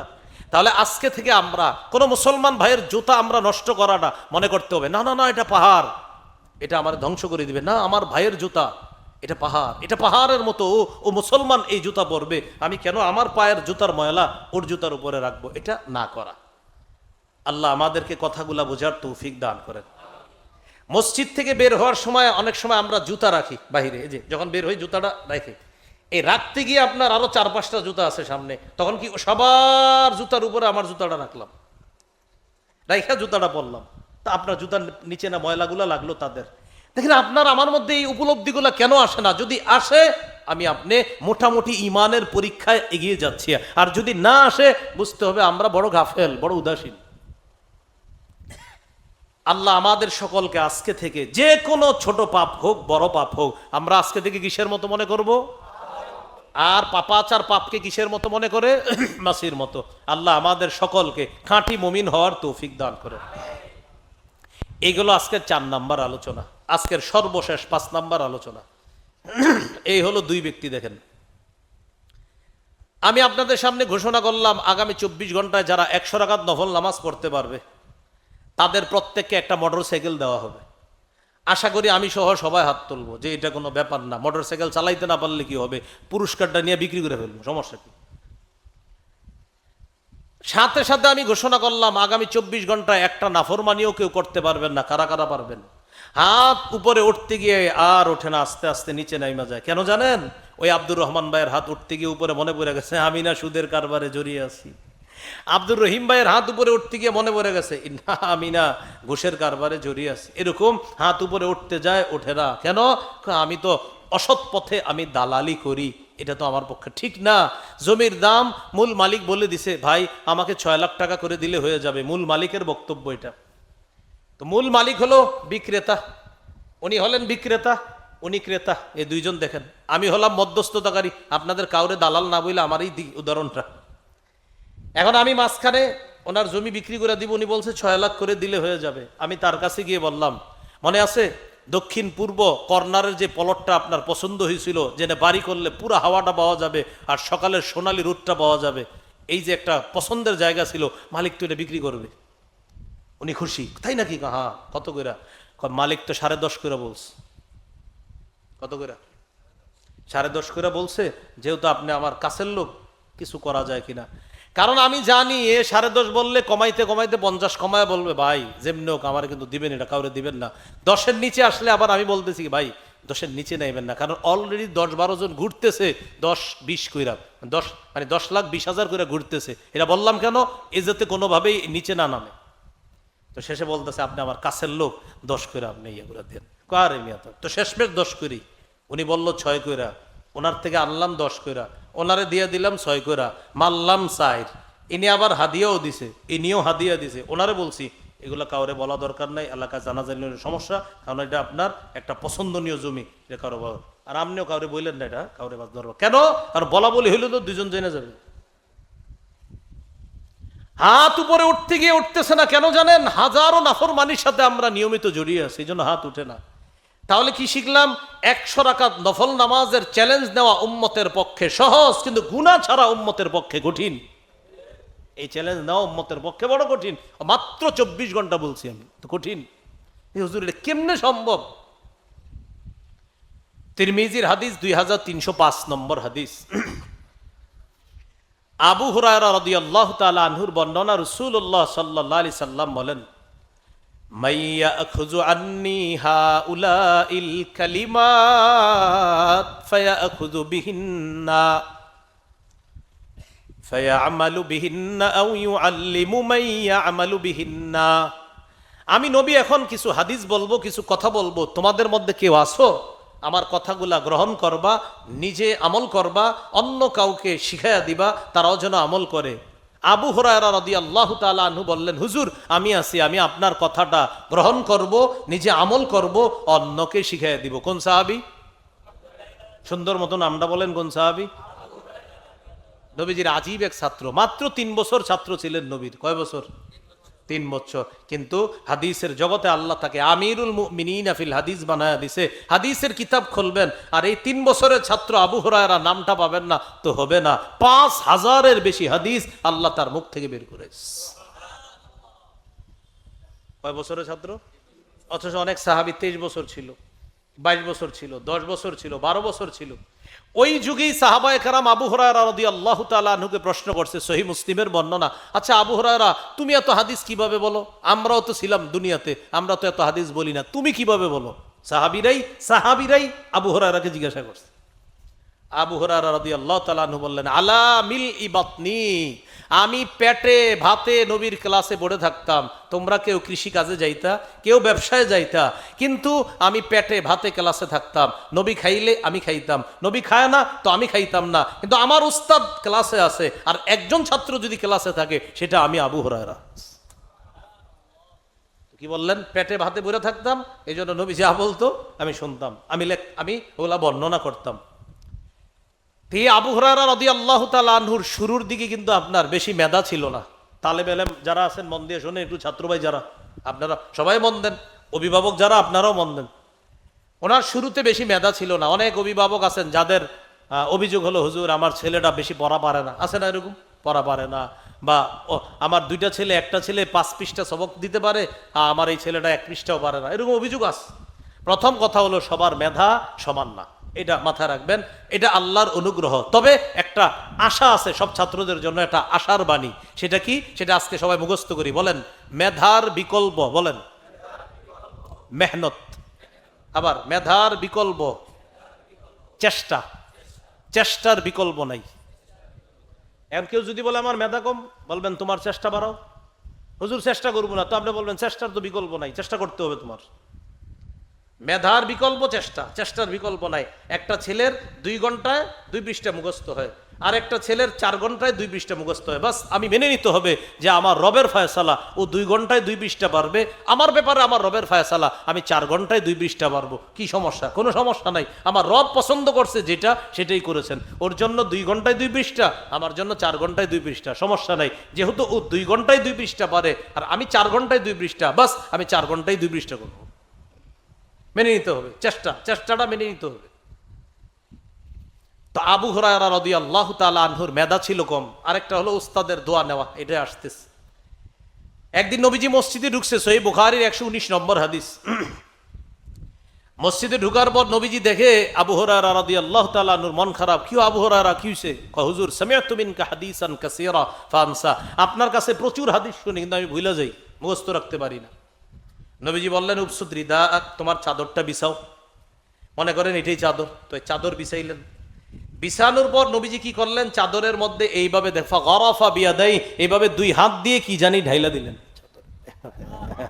হ্যাঁ চাদরে।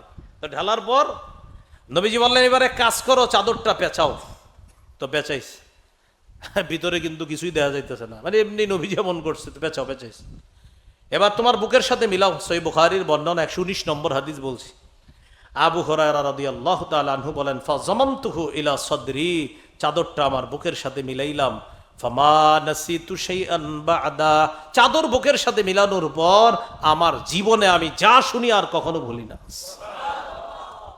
এখান থেকে বোঝা যায় ওস্তাদের বিশেষ দোয়া নেওয়া প্রতিটা ছাত্রের জরুরি। মেধা এটা তো কম বেশি থাকবে, তো প্রত্যেকটা ছাত্রের উচিত ওস্তাদের কাছ থেকে খাস দোয়া নেওয়া। একটা তো হলো সবার সামনে বললেন হুজুর দোয়া করেন, এটা একটা। আরেকটা হলো এমন এমন বিশেষ কিছু করা যেন ওস্তাদ খুশি হয়ে দোয়া না চাইলেও দোয়া দিয়ে দেয়, এমন কিছু ছাত্ররা করতে হবে যে ওস্তাদের কাছে দোয়া চাইনি কিন্তু ওস্তাদ দোয়া করে দিস।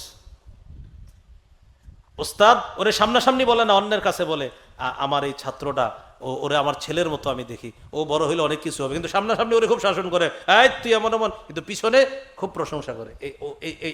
এই ছেলেগুলা ভবিষ্যতে কাজে লেগে যায়। সামনে খুব শাসন করে, তো পিছনে পিছনে খুব দোয়া করে। এই দোয়াটা কামাই করার চেষ্টা করা সব ছাত্র ভাইয়েরা, যে আমার উস্তাদ আমার খুব শাসনে রাখে কিন্তু আড়ালে আমার উস্তাদ আমার জন্য কান্না করে, এরকম কিছু দোয়া নেওয়ার চেষ্টা করা। তা আবু হুরায়রা রাদিয়াল্লাহু তাআলা আনহু বললেন হুজুর আমি আছি, আমি আপনার কথাগুলা শুনবো, মানবো, আমল করব। নবীজি তার হাতটা ধরে গুনে গুনে 5টা জিনিস শিখাইয়া দিলেন। এর মধ্যে 1 নাম্বার, ইত্তাকিল মাহারিমা তাকুন আবাদান নাস। আবু হুরায়রা তুমি হারাম থেকে বাঁচো, শ্রেষ্ঠ আবেদ হয়ে যাবা। তুমি হারাম থেকে বাঁচো, আল্লাহর শ্রেষ্ঠ আবেদ হয়ে যাবা। হারাম খাবা না, হারাম বলবা না, হারাম করবা না। দেখেন আমি প্রথমে বলেছিলাম একজন মানুষ, এই মানুষটা 5 ওয়াক্ত নামাজ পড়ে, সুন্নত পড়ে, আওয়াবিন পড়ে, নফল পড়ে, প্রতিটা আমল করে, তাহাজ্জুদও পড়ে, কিছু হারাম কাজও করে এই লোকটা। আর এই মানুষটা 5 ওয়াক্ত নামাজ পড়ে, সুন্নত পড়ে, ওয়াজিবগুলা পড়ে, তাহাজ্জুদ পারলে পড়ে, না পারলে পড়ে না। নফল নামাজ ওর মতো পড়তে পারে না, তবে পারলে 2-4 রাকাত পড়ে, কখনো কখনো পড়ে না। এই লোকটা প্রচুর ইবাদত করে, নাফরমানিও করে। এই লোকটা ফরজ ওয়াজিব সুন্নতগুলো ঠিক রেখা অতিরিক্ত ইবাদত অতটা করতে পারে না, কিন্তু একটা নাফরমানিও করে না। নবীজি বলেন এই ব্যক্তিকে আমি পৃথিবীর শ্রেষ্ঠ আবেদ, আল্লাহর ওলি বলে ঘোষণা করলাম। তাহলে এই হাদিস থেকে কি শিখলাম? ওলি হওয়ার উপায় বেশি ইবাদত করা না গুনাহ ছাড়া? গুনাহ ছাড়া, এটা মনে হয় গুনাহ ছাড়া। গুনাহ ছাড়তে বললাম না 100 রাকাত নফল নামাজ পড়ার চ্যালেঞ্জ নেওয়া সহজ, গুনাহ ছাড়ার চ্যালেঞ্জ খুব কঠিন, খুব কঠিন। আল্লাহ আমাদেরকে বুঝার তৌফিক দান করেন। তাহলে আজকের 5 নাম্বার সর্বশেষ কথা, তা আবেদ হওয়ার শ্রেষ্ঠ উপায়। এই জন্য হাসান বসরি রহমতুল্লাহ আলাইহি বলেন মা আবাদাল আবিদুনা বিশাইইন আফযালা মিন তারকি মা নাহাহুমুল্লাহু আন। আল্লাহর ওলিরা তাদের জীবনের শ্রেষ্ঠ, সবচেয়ে যে শ্রেষ্ঠ ইবাদতটা করে সেটা হলো গুনাহ না করা। দেখেন কি বলে হাসান বসরি, আল্লাহর ওলিদের জীবনের শ্রেষ্ঠ ইবাদত গুনাহ না করা। তাহলে আজকে থেকে আমরা এই স্লোগানটা শিখে রাখবো। বলেন তো আল্লাহর ওলিদের জীবনের শ্রেষ্ঠ ইবাদত কি? গুনাহ না করা। গুনাহ না করা এটা ওলিদের জীবনের শ্রেষ্ঠ ইবাদত। মনে থাকবে তো ইনশাআল্লাহ? এই 5টি কথাই আমরা মনে রাখবো। উঠবো না, খুব মন দিয়ে শুনি। 1 নম্বর কথা ছিল প্রকাশ্য পাপ, গোপন পাপ এই মুহূর্তে ইনশাল্লাহ আমরা ছেড়ে দিলাম। 2 নাম্বার, নতুন করে প্রকাশ্য পাপ, গোপন পাপের কাছেও আমরা যাব না।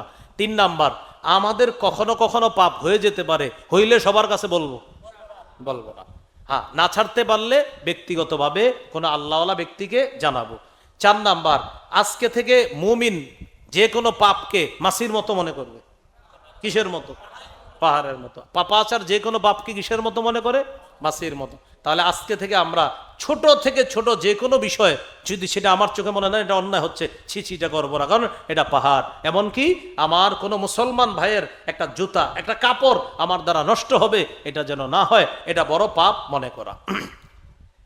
আর একটা হলো 5 নাম্বার, বলেন তো বেশি এবাদত করা নাকি এবাদত গুলা মোটামুটি ঠিক রেখে গুনাহ ছাড়া? গুনাহ ছাড়া, হ্যাঁ গুনাহ ছেড়ে দেওয়া। এবাদত গুলা অবশ্যই, হ্যাঁ, আবার এবাদত বেশি করবেন না এমন না, এবাদত প্রচুর করেন, কিন্তু মূল কথা গুনাহ করেন না। এবাদত আপনি প্রচুর করেন, মূল কথা গুনাহ করা যাবে না, গুনাহ করা যাবে না। তার 5 নাম্বার, আল্লাহর ওলি হওয়ার শ্রেষ্ঠ উপায় গুনাহ ছেড়ে দেওয়া।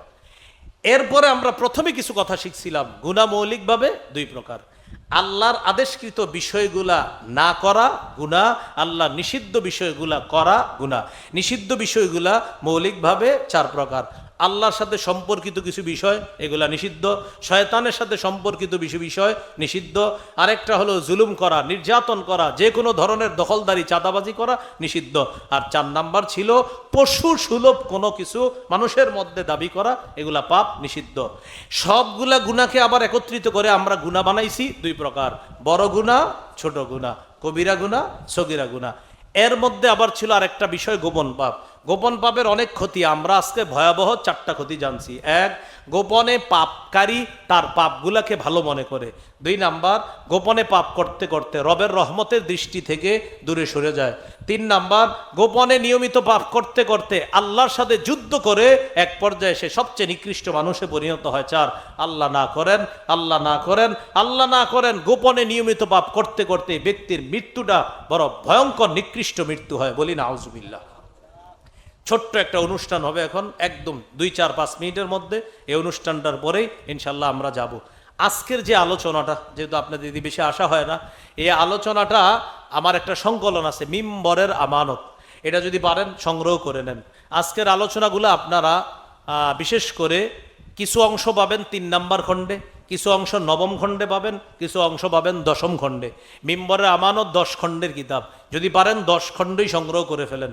এটা অনলাইনেও সংগ্রহ করা যায়। আর এই যে আমাদের ড্রাইভার ভাই গাড়ি দিয়ে নিয়ে এসেছেন, উনি বলছে ঘোষণা দিয়ে দেওয়ার জন্য, ওনার কাছ থেকেও আপনারা সংগ্রহ করে নিতে পারেন। মিম্বরের আমানত আলেম ওলামা সহ সর্বসাধারণ সবাই পড়তে পারবেন। আমি বলে দিচ্ছি, 1ম খণ্ডের বিষয় সন্তানের 64টা অধিকার, 2য় খণ্ডের বিষয় শিরিক বেদাত কুফর তাওহীদ, 3য় খণ্ডের বিষয় হালাল হারাম, এখানে সুদের আলোচনা পাবেন। 4র্থ খণ্ডের বিষয় স্বামী স্ত্রীর অধিকার, 5ম খণ্ড লা ইলাহা ইল্লাল্লাহর ব্যাখ্যা, 6ষ্ঠ খণ্ড নামাজ, 7ম 8ম খণ্ড নামাজ পাক নাপাকের মাসালা, 9ম খণ্ড রমজান জাকাত পাপ, 10ম খণ্ড রমজান পরবর্তী 8টি করণীয়। আর এই যে কোরবানি করলেন, কোরবানির এখন আপনারা কেউ মেহমান হবেন, কেউ মেজবান হবেন। এই মেহমান আর মেজবানের ব্যাপারে লম্বা আলোচনা 10ম খণ্ডে। আমরা অনেক সময় মেহমানদারিতে ভুল করে ফেলি, এই আলোচনা 10ম খণ্ডে আছে। তো যাদের প্রয়োজন হবে নিয়ে যাবেন। এখন একটা অনুষ্ঠান হবে, এরপর আমরা যাবো ইনশাল্লাহ।